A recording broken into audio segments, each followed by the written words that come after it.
une des raisons pour laquelle je ne suis pas alarmé avec les déclarations de ces avocats, ce dossier en est une preuve. Vous pensez que la Direction générale des élections va se lever et enlever? Non. Ces avocats, moi je me dis, je ne sais pas, ils ont décidé de faire du droit ou ils ont décidé d'être militants.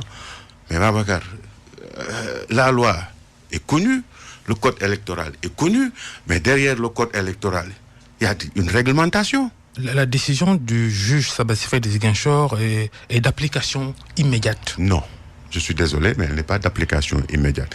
Il faut comprendre pourquoi Ousmane Sonko a été radié des fichiers. Pour le comprendre, il faut aller au niveau du code électoral. Vous allez à l'article 39, c'est l'article 39, mais R39. C'est quand on dit L, c'est la loi, quand on dit R, c'est la réglementation. Parce qu'après la loi, il y a des décrets d'application. Apparemment, il y a des experts du code électoral qui se limitent seulement à la loi. Mais après la loi, il y a une réglementation, il y a des décrets d'application. Vous allez à R39, vous allez voir, les décisions de la commission sont prises au moment de la demande d'inscription.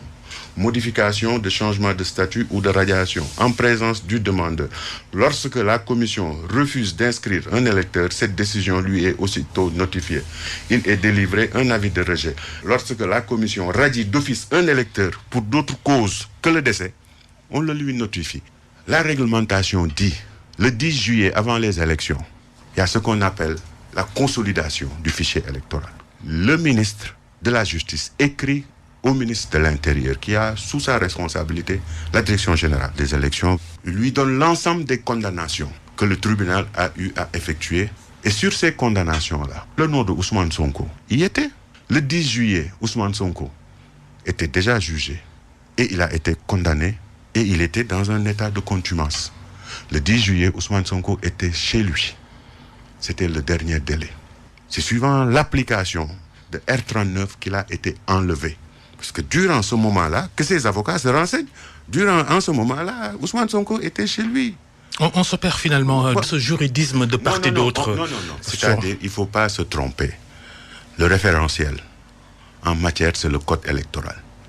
Il y a une partie législative, il y a une partie réglementaire.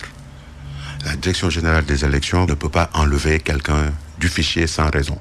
Je vous dis que le 10 juillet, c'était la date limite pour consolider le fichier, parce que les élections, c'est le 24 février, 6 mois. Ce que je dis là, tout le monde le sait. En ce moment, le 10 juillet, Ousmane Sonko était en contumace ou pas? Il était en contumace et il n'était pas encore en prison, il était chez lui. Il n'a pas demandé à se constituer, il n'avait pas écrit. Se constituer prisonnier. C'est pour vous montrer que ceux qui parlent, ils sont de mauvaise foi.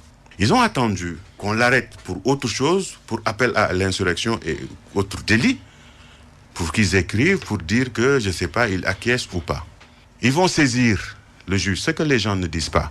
Et je vous appelle, si vous avez les documents, allez comparer le document de Ousmane Sonko au document de Karim Wade. Vous verrez que c'est la même chose. Ils ont enlevé le Koweït pour le remplacer par Ziguinchor. Vous allez voir que c'est les mêmes coquilles. Il faut être sérieux. Le juge de Ziguinchor, son jugement, qu'est-ce qu'il a dit? Qu'au moment où on l'a enlevé, Ousmane Sonko n'était pas en contumace parce qu'on ne l'a pas affiché, on ne l'a pas publié.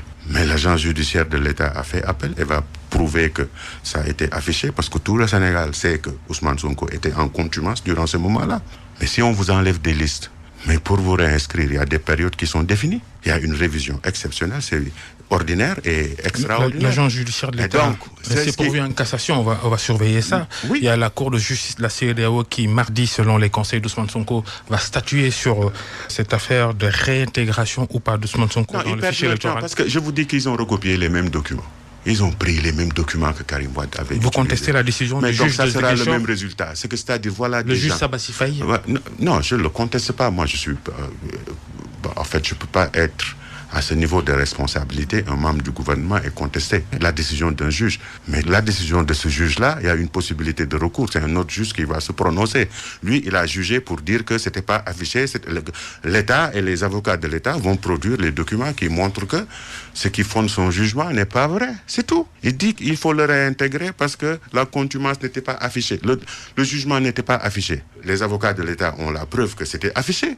Les avocats de l'État ont la preuve que c'était publié dans le journal officiel. Ils vont prendre ces documents-là, le joindre à la décision et prouver à la Cour suprême qu'il faut le casser. C'est tout.